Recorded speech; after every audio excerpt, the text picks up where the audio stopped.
Hi everyone, welcome to Green Pig Farm. This is our first in-depth tour of the farm of the 2020 season. This video was shot last night, Thursday, June 11th. What I'm going to be doing is walking through all the rows, talking to you about the plants, some of the things that we're doing. We're going to start right here with our tomatoes and peppers. So you can see that we've got a variety of different types of tomatoes and peppers, anything from yellow pear to purple Russian to Roma and beefsteak. You can see that we're going to try a couple of different ways of growing our tomatoes. Not only do we have our traditional tomato cages that we've used for the past couple of years, but as you saw earlier in the row, we also have cattle panels. So we will report back how we're doing. The other thing that we are experimenting with, since our garden is a science experiment, is dividing our tomatoes and peppers into two separate rows. My thought is that if there is any type of disease or insect problem that might hit some of my plants, I don't want it to hit all of them. The other reason is I thought that because tomatoes like airflow, putting peppers, which are slightly less dense, on the opposite side might allow for a little bit more airflow. The other thing that you'll see interspersed with my tomatoes is basil and marigolds, and those hopefully will deter some pests and some things that might bother our plants. The one thing I wanted to point out as I approach one of my purple Russian plants, even though we've been doing this for years, we are not 100% successful. So you can see that this purple Russian plant is not happy.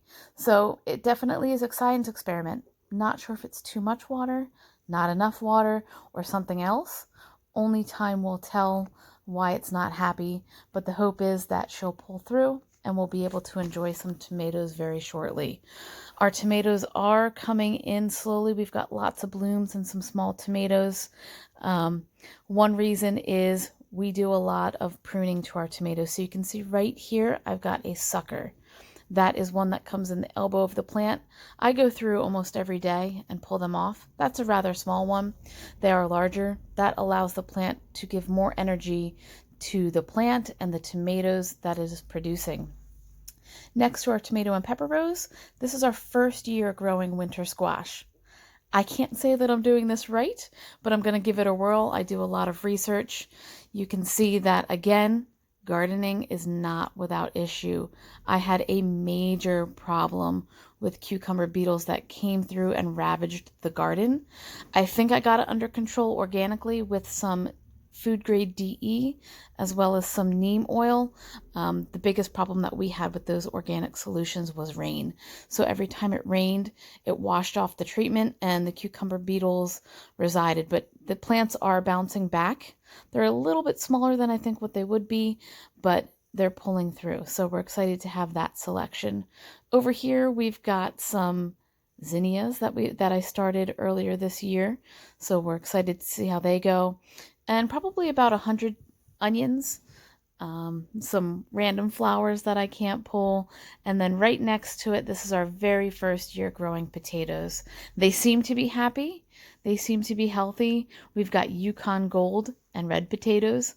Only time will tell. Probably in the next couple of weeks here, we're going to do some exploring. We're going to dig up some of the potatoes, see how they're doing. Our next row here, we've got some arugula. This is the first year I planted it. It bolted because I planted it rather late, but the chickens enjoy it, so we'll save it for them.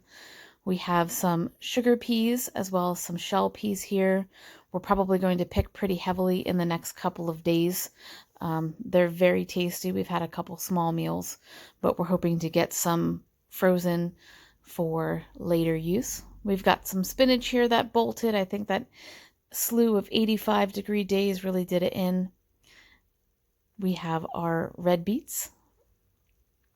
And then here on the end, we've got a mixed bag. We've got Swiss chard, we've got kale, and then we have our radishes that have bolted, and you can see they have produced their flowers. My hope is I'm going to try and collect some seeds. We'll see if it's worth it. I like that rustic look of all of those random heights of flowers on there. I also like the idea of trying to collect some seeds. The next row here, we have some cole crops. We had that storm that passed through our farm. You can see one of those poor little plants. Not sure if she's going to make it, but only time will tell. Not looking too healthy. We've got some green cabbage. We've got some cauliflower, broccoli. You can see here that I've already picked broccoli. We've got some side shoots going in here. We're going to pull these out soon, maybe plant some beans. Some of the heads are getting pretty large. Not super thrilled with our broccoli this year, but at least we got some. Maybe we'll try another variety next year. Look at this one. I will be going up today to cut that off. We've got some purple cabbage. We picked purple cabbage because according to my research, it stores a little bit longer. These have grown so large, they're just starting to head up, and my suspicion is that by the end of June, I'll be picking some of those. Again, these poor leaves and those cucumber beetles, they came in and they like to chew the leaves. I planted some backup plants pretty quickly once I saw that there was a problem. They even got to some of those before I really got it under control. We've got a couple different cucumbers planted. These are pickling cucumbers. We like to do a couple different types of pickles for the season. Several rows of bush beans here. These are just green beans. Again, when the cucumber beetles came through, they did not discriminate. They took some of the plants completely out before they even really got out of the ground. So I put in some additional seeds. You'll see some different sizes here. At the end of the row then, we have not only our eggplant, but we also have Brussels sprouts. Eggplant are a pain in the butt to grow. We had some trouble with flea beetles. They are also known to attract Colorado potato beetles.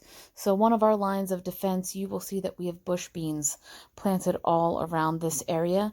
The bush beans are hopefully to deter the Colorado potato beetle. We haven't had any, so I'm not sure if it's working or if they're just not here, but either way, we'll take it. At the end, you'll see there are our trellis hoops that trellis not only the cucumber, but the melon. An exorbitant amount of celery. I know I did some starts.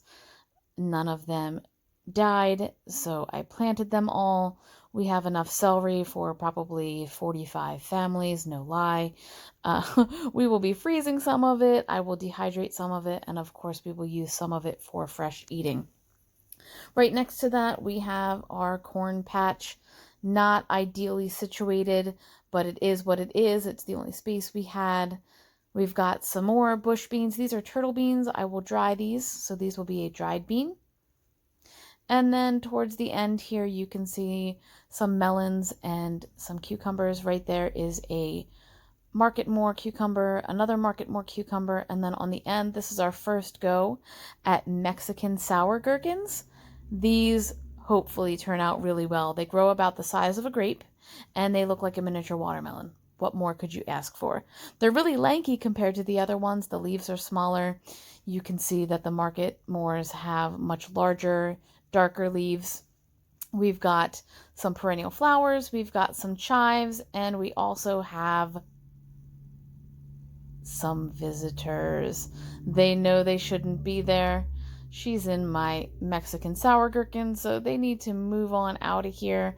I'll share the lemon balm, I'll share the mint, but don't go after my cucumber plant. So those little girls need to move.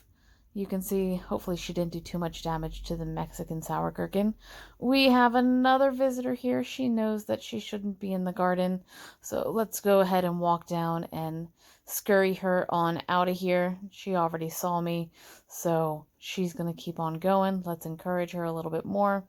Chickens are great. They make great compost, but they are not good in the garden during the growing season. So we'll make sure she finds another area to graze. Some of them have already made their way back in for the evening. And let's continue on. I think we were talking about melons. So over here we've got a couple of watermelons growing and a cantaloupe. They were also susceptible to the cucumber beetle. They are bouncing back. I did plant backups. I'm not sure. I don't know if we'll get any kind of melons this year. She was hit pretty hard. I did plant some backups. You can see they got a backup. There's another backup, and she's doing okay. So only time will tell. I'm not one to pull any plants until I know for sure that they are not going to make it, or if I know for sure they're diseased. There's our only melon plant that we are not trellising. We gave her some space.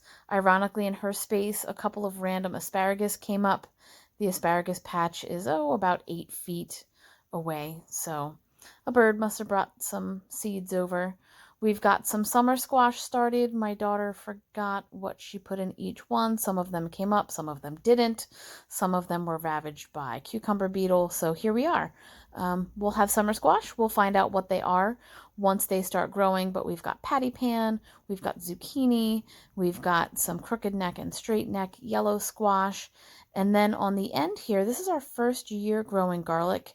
We've had a lot of fun with it. I think we will do it every year. Hopefully this is a year's supply. You can see it looks kind of like corn.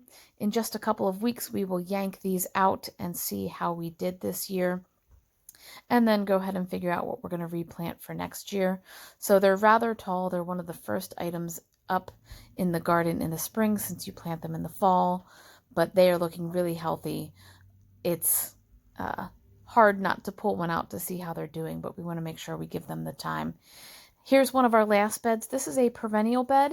It has asparagus and its companion plant strawberry. We've got a trellis that we set up a couple years ago for the ferns. You can see the ferns get really tall. They tend to get top heavy and fall over. If you've never seen asparagus grow out of the ground, it grows out exactly like asparagus. And you can see over here, we've got a little bit of weeding to do, but the strawberries are happy. They are growing. I think they're June bearing. So we've been picking a few here and there. Crackle likes to run through everywhere he shouldn't, but it is what it is. You can see we've got some random flowers. We've got some weeding to do. We even found asparagus growing within the strawberry plants. So the goal with the strawberries are very shallow rooted. Asparagus crowns are planted very deeply so they don't compete at the same level in the soil. The hope is that the strawberries not only give us food, but they help to keep the weeds down where the asparagus are growing. So this is, again, a trial. We planted the strawberries. They are sending out daughter plants. That's what those octopus legs are. So next year we should have a really good bountiful harvest of strawberries instead of just a few here and there. We've got our asparagus cutter that my dad made, really handy so that you're not bending down all the time. Gardening has enough bending down, so that is a big help. We've got a patch of zinnia that are started. We're going to start transplanting those around the garden to give them the space that they need. And then we have our red raspberry patch. Thanks for coming on the tour with us. See you next time.